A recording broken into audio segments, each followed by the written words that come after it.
Over 14 years and nearly 2,000 episodes of the Joe Rogan Experience, it's no wonder there have been 11 crazy conspiracy theories.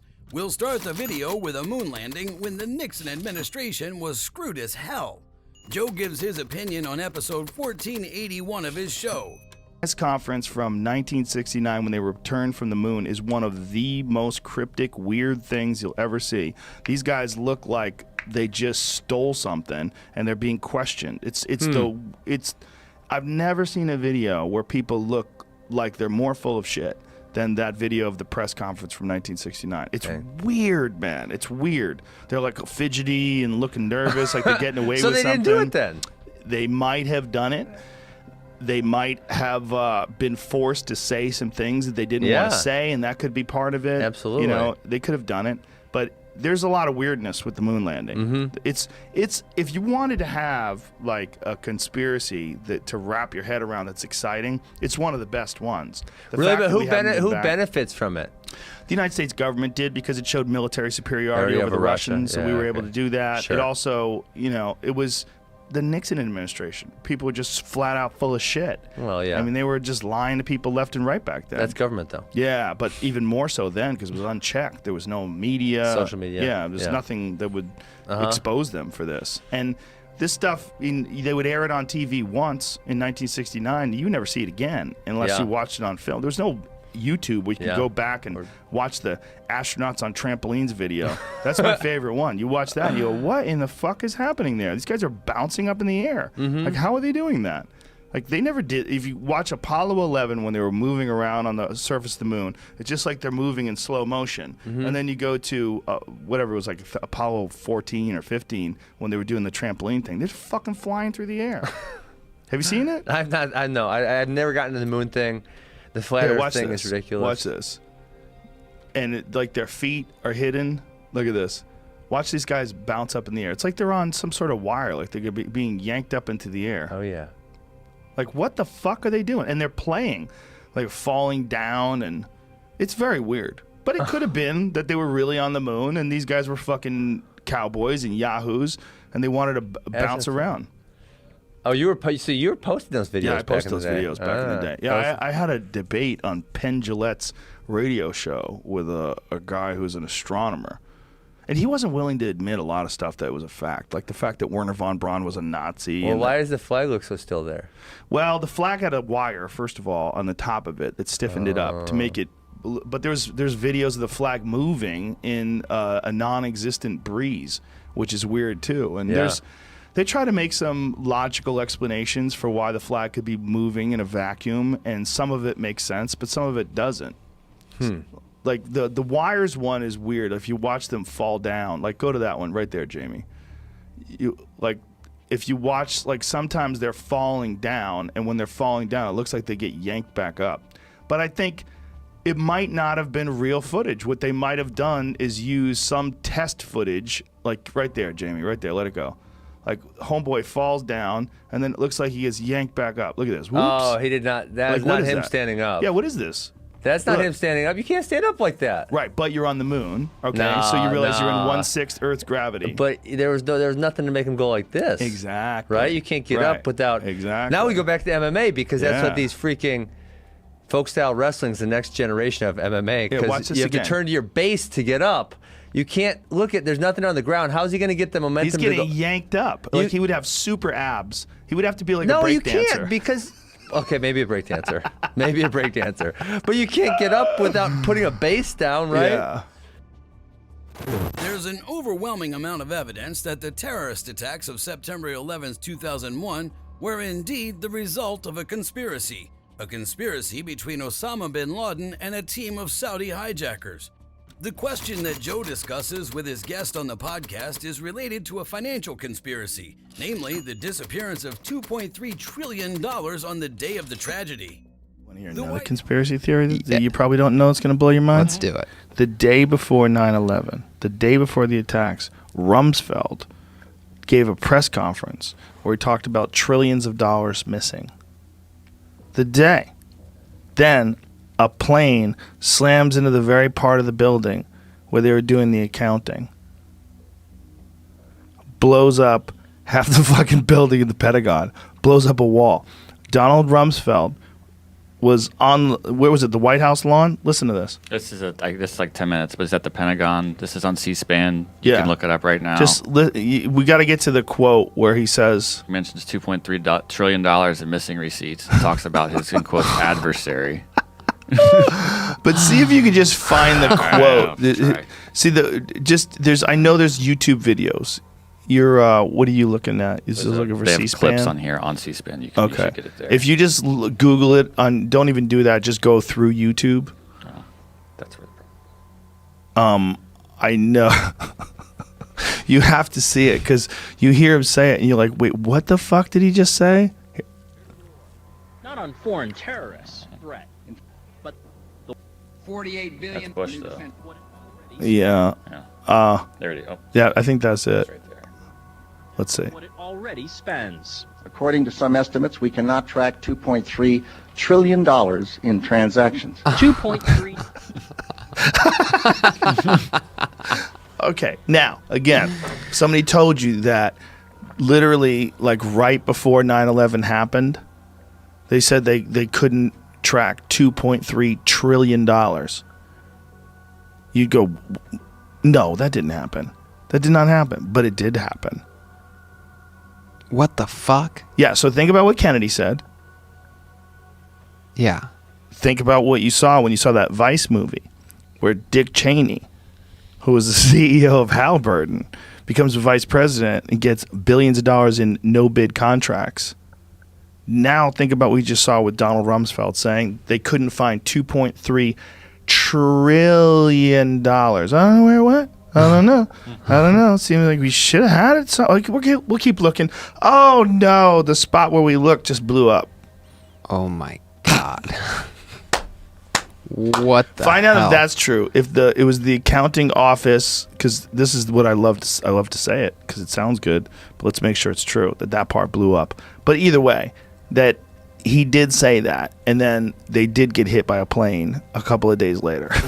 The White Helmets are known as the Syrian Civil Defense, operating in opposition-controlled areas. They claim their impartiality in the Syrian conflict, but this didn't prevent the spread of conspiracy theories about their activities by supporters of the Syrian president and Russian media sources. In episode 1266, a war reporter tells Joe about the basics. Right now, Right. there are parallel universes right now that exist on things that you would have thought everyone can accept as a basic fact. Like what? You know,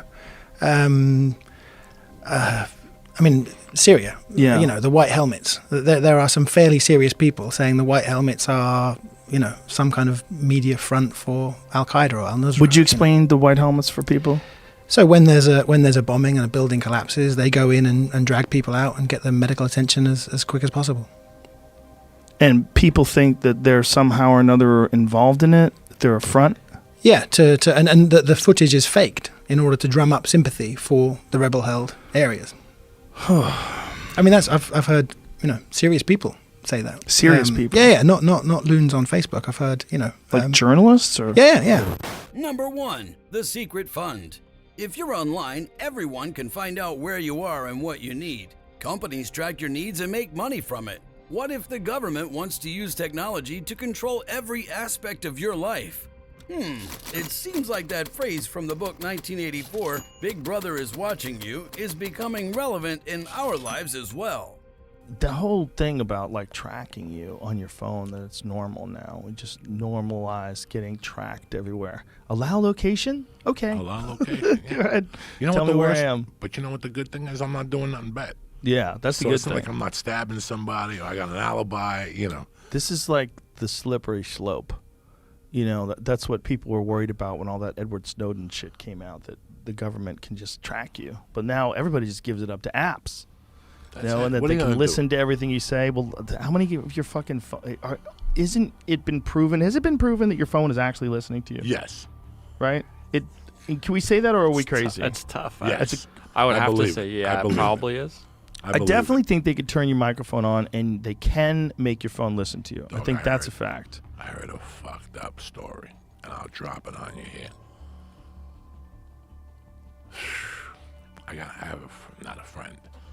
I have an acquaintance that's going to go to jail because of what they said on an Alexa. Oh, no. So do not believe nothing. I wouldn't put a fucking Alexa in my house if you paid me. When I walk into people's houses and I see an Alexa, I make a mental note to shut the fuck up. Only speak when you know those people. Alexa, play Led Zeppelin. I don't say nothing. Alexa, I fucking hate you. I don't say nothing to Alexa. I will never talk to fucking Alexa. But they're going to go to jail because something happened in their house, like a fight. Oh. And they actually called the cops through Alexa. And, oh, my God. Oh, so you just want to avoid all this shit. If you have an Alexa in your house, oh, my God, take it out right now. You can play the music by yourself, you dumb fucks. Oh, my God. Now you got people listening. You got to listen. You got to assume that no matter what you do, they're listening to you. You know, I don't give a fuck about laws or anything. Or we can't listen after 30 seconds if you're not talking about a criminal enterprise. It's if you got a cell phone, they could tap into you and they know where you are. It's funny, when I go to jiu-jitsu, you have to log in there. They have like a computer, like you have to make a reservation. That's what I like about Hollis. You can make go to Zen app and just fucking go, I want to go to Wednesday class, and they'll lock a space in you. I think they started because of COVID, but now they don't give a fuck. But when you go there, you have to tap in, and I'm so excited to tap in. I always go, 20 years ago, I wouldn't tap into that motherfucker because I wouldn't want nobody to know where I was. Right. Now I'm an old man. I don't give a fuck if you know where I am. Yeah, I came here. Yeah, my worry about all that stuff is like, who has access to your data? Who can track you? Did you see this come out a couple weeks ago? NYPD had a secret fund for surveillance tools. Documents reveal the police bought facial recognition software, vans equipped with X-ray machines, and Stingray cell site simulators with no public oversight. Yikes. There's a story within the last couple of weeks. I'm trying to remember exactly what happened, but they tracked whoever it was and caught them using license plate camera things and followed them around the city and found their location. It was when Michael K. Williams died. That's how they tracked where he bought. Wow. They have on video him buying the fentanyl. Yeah. Jesus Christ. Yeah. So is that good? Because you can catch crimes. They didn't stop. It didn't. It didn't. Right. It didn't stop the crime from happening. But they've caught who did it. And I don't know I don't think that helps anything really. Doesn't, right? It gives a lot of power to people that are working as police officers. If you could just zoom in on people like that, listen to their cell phone conversations, they're just people. That's part of the problem, right? But on the other hand, it's you want them to be able to catch people when someone's done something fucked up. So where do you draw the line? We have a constitution that they wrote. Yeah. And it's still fucking illegal. It's like an entrapment. I mean, if they catch someone planting a car bomb somewhere, this is a good for instance, and you can show on a video somehow or another the people that planted the car bomb, and that car bomb blows up and a bunch of people die, shouldn't you be able to find out who planted that fucking car bomb? That's the slippery part. That's the slippery part. And don't tell me they're not doing that already. I think they are. They go right to a satellite and see what images they shot on that block in that area. Yeah. They're already doing that. You have to assume. You have to assume they're doing that. They're already doing that. Yeah. I think. And what are the satellite capabilities like now? It must be incredible. Oh. Must be amazing. Oh. Right? That's how Google Earth started. Yeah. Yeah. With satellite In fact, imagery. how crazy is this? How crazy is this that burglars aren't even casing joints out anymore? They just go on Google Earth. They see what cars you park outside. Really? They case your joint now from fucking... Does Google Earth update regularly? Does it? Really? It's not today, every Not day, today. but and there's probably ways to get how many access times a to- month? At least maybe once a month in certain areas. And they have something that is kind of live because they have caught, burglars doing it, car thieves doing it. I feel like we're in an episode of Black Mirror, but we just don't know it yet. No. It feels like an episode of Black Mirror. Because these guys were getting an order for a black Mercedes. They go on the computer They'd find one, they'd go to look. I mean, it was all tracked on a fucking computer. They never even went by the house before. This was all done right there. I watched an episode of Black Mirror the other day. I haven't seen that show in a while. You ever watch that on Netflix? No. It's all about like dystopian future shit. And the one was about the social credit system. Did you see that one? Oh my God, that was nuts. It was all about like what could go wrong with us, you know, if we get too wrapped up in grading each other on numbers. That one. Remember that? That was a nutty one. It was a real weird one. But it's like, I kind of feel like that's a real possibility for people. That could be a thing we really do one day. Have a score. Everyone get a number. People be as obsessed by their score, their social score. Like seeing that in that show, I was like, yikes. You could kind of convince people to go along with that. Yeah, that one. The thing that freaked me out about it was a fun show, a fun episode, but you could kind of get people to go along with something like that. I don't think it would be that hard. I think people would give in to some sort of a score system like that. That's a dangerous thing, Joey Diaz. That's a dangerous thing. That's a dangerous thing. Because then you're putting so much thought into like a number. People get obsessed with numbers. They get real weird when it comes to numbers.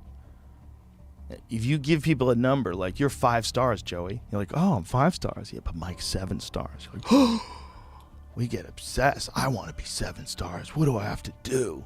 What do I have to do to get the same rating that Mike got? And we would want that. You meet somebody, after like a year or two, we would get used to it. You'd meet somebody, you know, like, I can't hang out with this guy. He's a 4. You know, I mean, it's just like he brings my credit down when I'm around him. What are you doing bringing a 3 to my house? Exactly. What the fuck is wrong with you? That's what this episode No 7's allowed. All right. Number 2, John F. Kennedy assassination. Kennedy's death, an occasion that is literally filled with conspiracy theories that have been reflected in U.S. pop culture.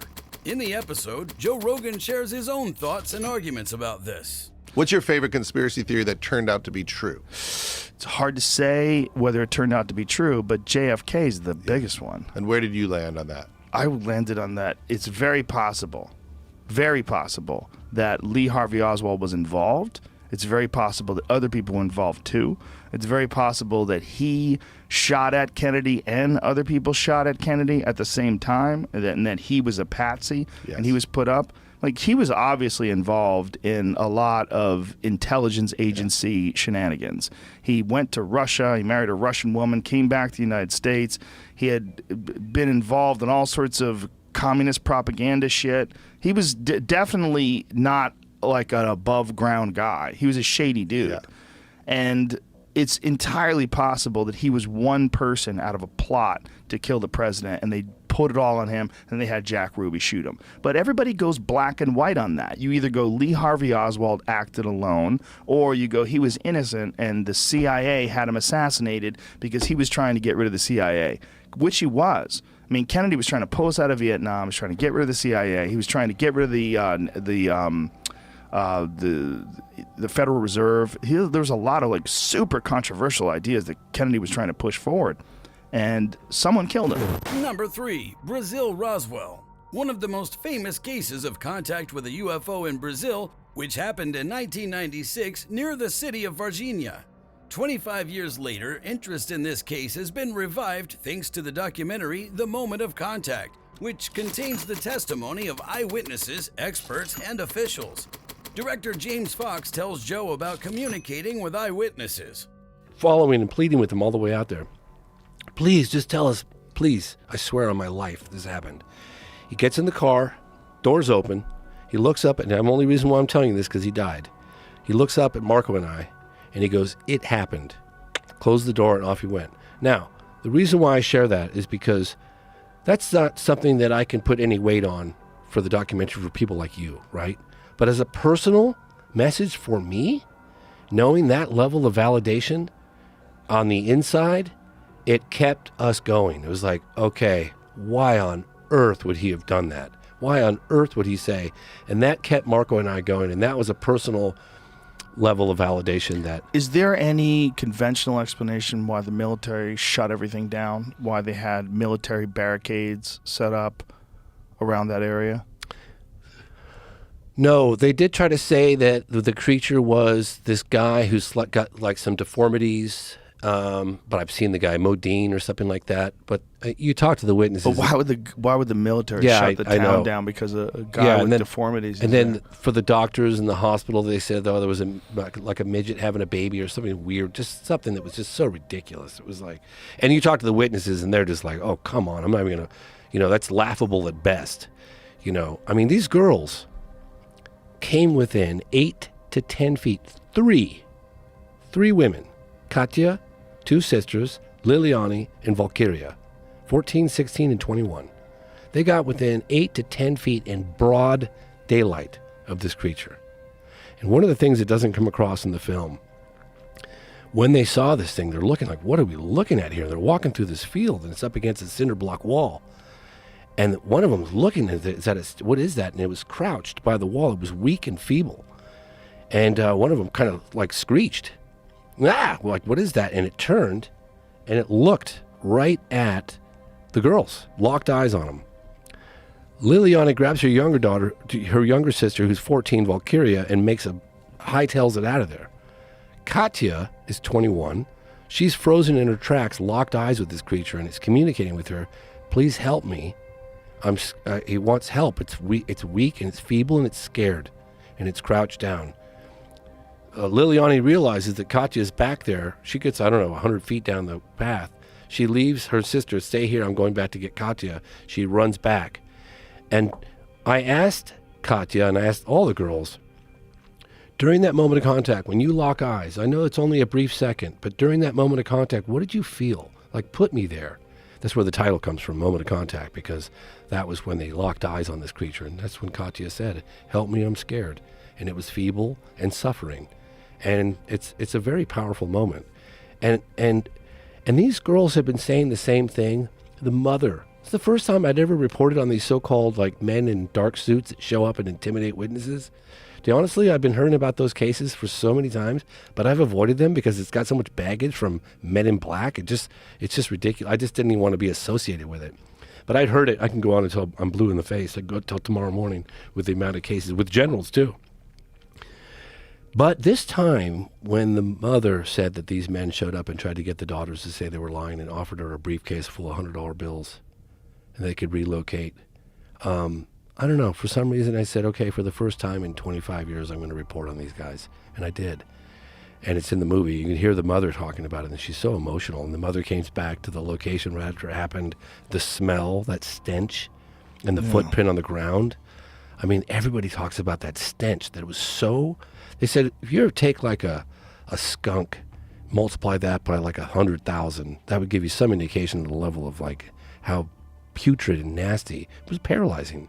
And it stayed in the areas, like at the hospitals when they did the x-rays. And everybody talks about it. That stench, it was unbelievable. Like it fills your navel cavities and doesn't leave for a week. It was incredible. And they all said the same thing. And they couldn't get it out. They couldn't get it out. Yeah, they sanitized the hospital. The guy said that he had to close off that wing of the hospital while they were sanitizing it because it was so intense. So How long did it last for? I heard days and weeks is what I heard from people. And even the mother said when she went to where the creature was, she said that the stench, even there after the creature was gone, got in her nasal cavities and she tried to flush it out with water and saline or whatever, and she just couldn't get it out of her nasal cavities. Really crazy. But they all did. I mean, everybody talked about that stench, I mean, the military officer, the guy that drove the creature around, I was sitting across from him. You can't see his face, but I did. And I'm looking this guy in the eyes.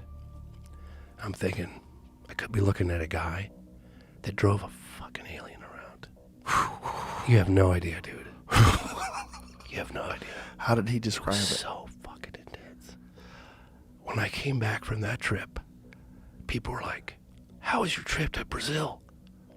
What was it like, man? They got great, smoothies and coffee. And I'm just like, you guys have no idea. Number 4, Ben Franklin. In 1998, during the renovation of Franklin's house, a basement was found under the garden. More than 1,200 pieces of bones were found here. The examination showed that the find dates back to the time Franklin lived in this house. So this is the topic Joe discussed on the 1852 podcast. Dude, you ever hear about what Ben Franklin was? Okay, that's a different story. But what did he do? You never heard that, like, what he was found in? They found in his house? No. Like tons of bodies, bro. What? Ben Franklin, they found tons of bodies in his... Ben Franklin was a serial killer? No, he was like doing some weird shit, dude. Bodies. Like experimenting with bodies? Yeah. Is this real? Everything I say. Was Ben Franklin's basement filled with skeletons? Repairs on Franklin's old London house turned up 1,200 pieces of bone from at least 15 people. Holy shit. For nearly 2 decades. By the way, this is from the Smithsonian.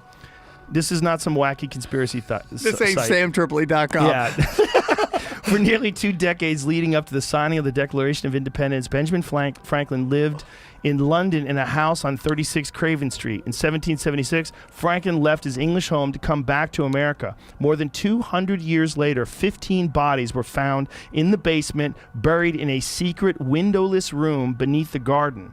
In 1998, conservationists were doing repairs on 36 Craven, looking to turn Franklin's old haunt into a museum.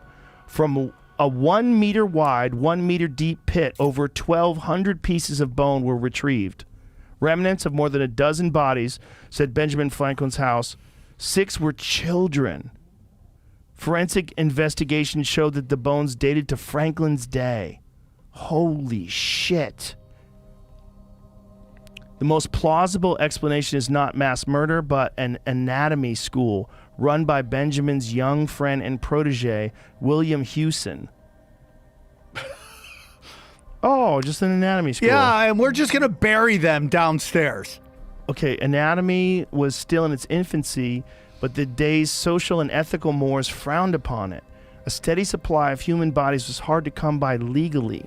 So Hewson, Hunter, and Field's other pioneers had to turn to grave robbing, either paying professional resurrection men to procure cadavers or digging them up themselves to get their hands on specimens. Researchers think 36 Craven was an irresistible spot for Houston to establish his own anatomy lab. The tenant was a trusted friend, and the landlady was his mother-in-law, and he was flanked by convenient sources for corpses. Bodies could be smuggled from graveyards and delivered to the wharf at one end of the street or snatched from the gallows at the other end. When he was done with them, Houston simply buried whatever was left of the bodies in the basement rather than sneak them out for disposal elsewhere and risk getting caught and prosecuted for dissection and grave robbing. Franklin was probably aware of the illegal studies going on in his building, says the Benjamin Franklin House, but it's doubtful that he was involved himself. Still, we can't imagine that, curious man that he was, he didn't sneak down and check out the proceedings at least once or twice. Of course he did. Could you imagine if you're my friend and we live together and I say, Sam, what are you up to? You're like, bro, we got to find out how people work, and there's only one way to do it. We got to look at bodies. Whoa, how are you going to do that? We got to find a place where we can fucking legally or secretly look at bodies. Well, I got a basement. Okay, so what do we do with the bodies? Bury them, bro. But back then, when they were studying medicine, isn't that what they did? Like, all those people that like studied anatomy back then, how did they, if it was illegal to study anatomy, if it was illegal to study bodies, how else would they find out how anatomy worked? That seems weird, but who knows? They had weird laws back then, but... It does seem weird, but it makes sense, right? Because if they had never studied anatomy before, and then all of a sudden it came along and like, well, we got to fuck up your grandpa. Right. We got to carve grandpa up like a turkey to find out what makes people tick. You know? So weird note to add in another article about this. Oh boy. It's just Franklin's history as a Mason was one of the historian's initial points of inquiry. Though shrouded in secrecy, Masonic rituals have dark known undercurrents which have at times gone horribly wrong. For example, in a 2004 initiation ceremony, a new member was accidentally shot by a member who meant to fire an empty gun but instead fired a loaded one. So yeah. they fake shot at each other? Yeah. But when historians dug deeper into what was going on in the Franklin home during the years the bones dated back to, they discovered the real culprit behind the bones was one of William Houston, the medical student. Yeah, they're basically saying the same thing. Crazy, right? Yeah. Number 5, stoned ape theory. Terence McKenna investigates the influence of psilocybin mushrooms on the transformation of humans from Homo erectus to Homo sapiens. He believed that psilocybin caused a rapid reorganization of the information processing capabilities of the primitive brain. So did our brain really develop this way only because of mushrooms? And this goes into actually the evolution of human consciousness. And Terence McKenna was a good friend of mine. I love Terence. I especially loved him the last 5 years of his life because he made fun of himself so much. Terence, people took Terence way too seriously in many levels, but as his brother Dennis, which I think has been on your show a couple times. Yeah, Dennis is a great, love that guy. Great ally, great scientist. But Dennis said even if 10% of what Terence said was true, it's friggin' amazing. And Terence and Dennis both came up with a stoned ape theory. Now it's not a theory; it's a hypothesis. A hypothesis is speculative, but cannot necessarily be as not yet proven. A theory is a hypothesis that has been tested and proven with facts. So I disagree with them in saying it's not a theory; it's a hypothesis. But the hypothesis of the stoned ape, which I think you've alluded to before, is that with climate change and as the savannas increase and our primate ancestors came out of the forest canopies, they're tracking across the savanna. And if you're a hunter, what do you look? You look for footsteps and you look for scat. And the most significant fleshy mushroom going out of poop in Africa, hippopotamus, elephant, deer, antelope, etc., is Psilocybe cubensis. It's a very large mushroom. You're hungry. You're with your clan. You consume it, and then 20 minutes later, you are catapulted in this extraordinary experience. Psilocybin substitutes as serotonin, becomes a better neurotransmitter, activates neurogenesis. It causes new neurons to form, new pathways of knowledge. So that's the stoned ape hypothesis, and it speaks to a mystery that the human brain, basically the brain cavity doubled in size in about 2 million years. Some people say it's less than 200,000. Homo sapiens less than 200,000 years? Yeah. Homo sapiens arrived 200,000 to 300,000 years ago. That's a big gap, right? It's a big gap. Well, the science is like that. So you want to be scientifically accurate here, I need to show the extreme margins of what's been estimated. So if we accept 2 million years that and it's shown in the fossil record, this is true, the oldest Homo sapien fossils are 300,000 years old now. But we have a suddenly doubling of the human brain, and with that, our language centers increased, our ability to prognosticate, to plan. And there's no explanation for this currently. And even though we may not be able to prove it, I ask people to suspend their disbelief for a second. Now think of this. Our primate ancestors are going across the savanna. They ingest these mushrooms as a clan. Massive input for anyone who's eaten these mushrooms. Huge amounts of data is coming in. Fractal patterns, geometrical, landscapes occur. You have empathy. You have greater courage. You're fighting a saber-toothed tiger. One day you have a fear of it. We know now from neurogenesis and the extinction of the fear response that has been clinically proven, psilocybin allows you to reset and have different neurological pathways to respond to fear, overcoming the fear conditioned response, potentially PTSD, and there's a lot of research on this currently. But this wouldn't happen one time with one hominid group. It wouldn't happen 2 times, 10 times. It happened millions and millions and millions and millions of times over millions and millions of years. This leads to what I think is called, this should be called epigenetic neurogenesis. We know that there's a regeneration of neurons. We know that psilocybin substitutes to serotonin. It opens the floodgates of the senses. You have a lot more data coming in. And we know that you have the extinction of the fear response. So if you're the leader of your clan, you've had this traumatic event, either war or cataclysm from earthquakes, whatever the case may be, or encounter a saber-toothed tiger, whatever. If you're the leader of that clan and you can overcome your fear response, you have courage. and you have empathy. Those are leadership skills. I think people should take note of it. People like to follow leaders who are courageous and yet kind, who they can trust. They'll have their best interests in mind. So I think this propelled, I think it's a very good explanation. It's an unprovable hypothesis.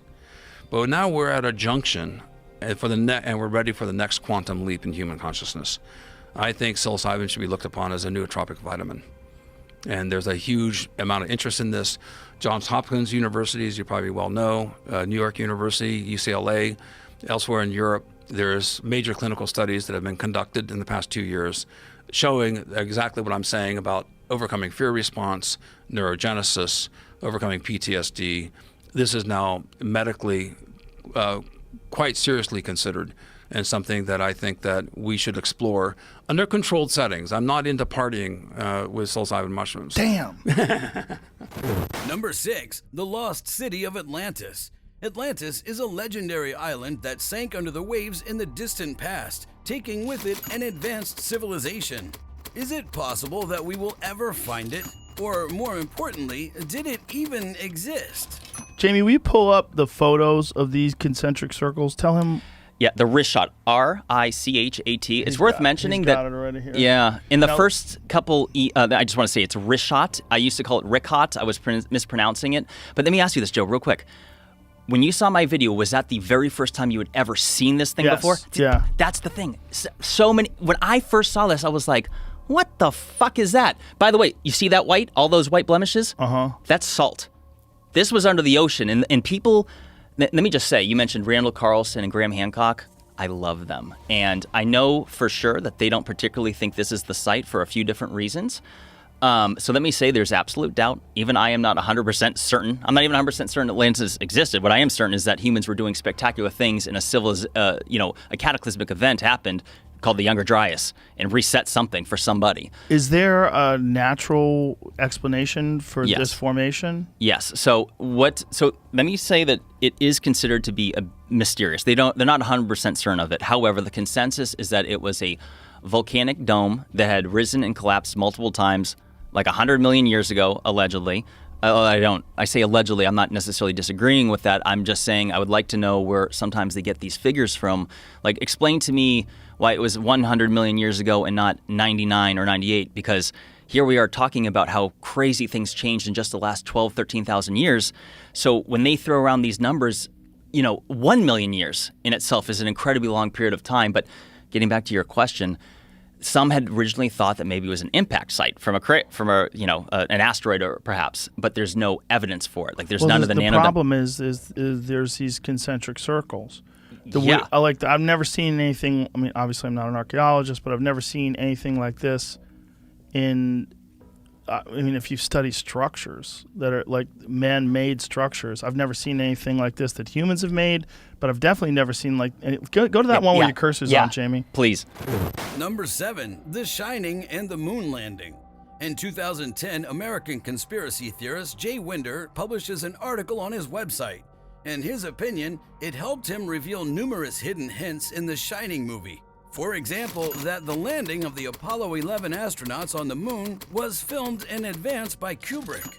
Joe discussed this theory again on the 1481 podcast. Crazy conspiracy theory connected to the Shining and the moon landing. Yeah, I heard about the moon landing. Yeah, it's all about the number on the door is the exact same amount of thousands of miles. It's 237, and it's 237,000 miles away. I heard but it also, that, by the way, it varies. See, that's the problem with that argument, is that like the distance between the Earth and the moon is not constant. I think it moves a little bit. So I think it goes as far as 265,000 feet out, or miles rather, 265,000 miles out, and it goes to 237. But I think it varies. I think it goes like this. I think it has like an elliptical orbit around the Earth a little bit. Maybe I made that up. Is that true? That sounds accurate. Sorry, I was in the middle of reading the 237 stuff. Yeah, I heard it was also possibly about Native Americans, how the hotel was built on an ancient Indian burial ground, and even Shelley Duvall sort of looked Native American. You could hear Native American music playing in the opening credits. I wouldn't be surprised if there was many layers to it. Yeah, he's just a brilliant man. He was a brilliant man. The little kid did have an Apollo 11 sweatshirt on. Yeah, that's true. He did have an Apollo 11. I mean, that's pretty on the nose. I just remember in the back room, in the stock room, there was like a can of a product with a giant. It was like Geronimo's head on there. I'm sure. Dude, there's so much to that. There's probably many layers. Deep. Kubrick is not going to operate on one layer. No, he's probably going to have a bunch of weird shit in there. I mean, look at 2001. What a mind fuck. Oh my god, what a mind fuck. Yeah. Well, there was so much of his work. You know, and he's the guy that the conspiracy theorists, when they get the most crazy, when they really want to dive into who did it, they think it was all Kubrick. That Kubrick literally filmed the fake moon landing, uploaded it to the American TV satellites. If anyone could do it, it'd be him. He'd be the guy I would get to do it. Can you imagine if that was really what happened? I've heard all these years.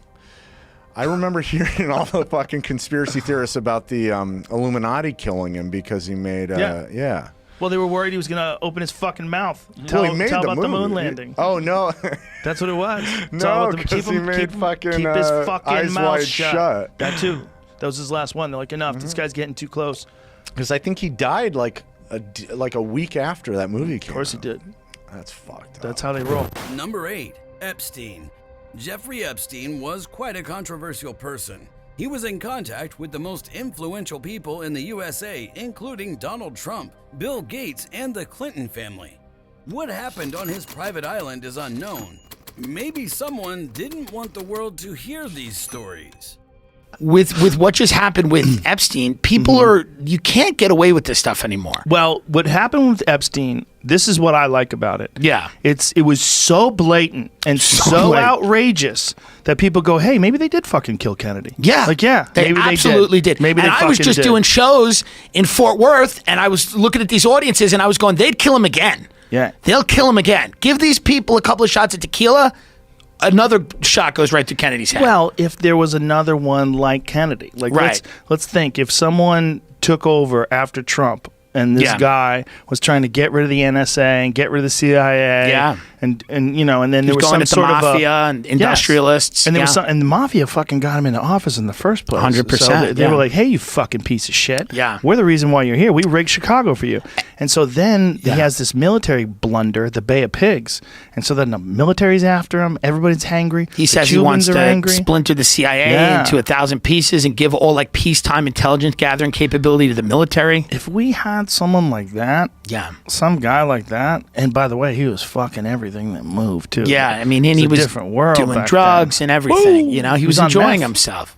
He was on meth. That's crazy. They had a doctor, Dr. Feelgood. That's where the name came from. And they would go Motley Crue song, Dr. Feelgood. Dr. Feelgood. And it was Kennedy's doctor. Yes. Wow. Yes.